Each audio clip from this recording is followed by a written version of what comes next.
Jaguar Land Rover owner Tata Motors shares jump 15% on Brexit deal. Shares of Tata Motors, the owner of Britain's largest carmaker Jaguar Land Rover, surged up to 15% on Thursday after Britain and EU reached a new Brexit deal.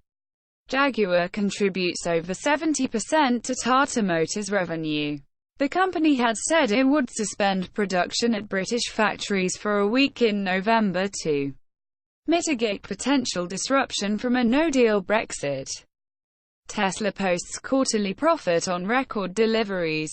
Shares rise 21%. Elon Musk-led electric car maker Tesla on Wednesday posted its earnings report for the quarter ending September, with a cash balance increased to $5.3 billion and reported a profit of $143 million.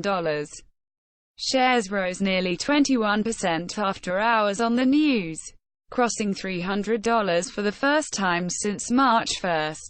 Notably, Tesla had made record 97,000 deliveries in the quarter.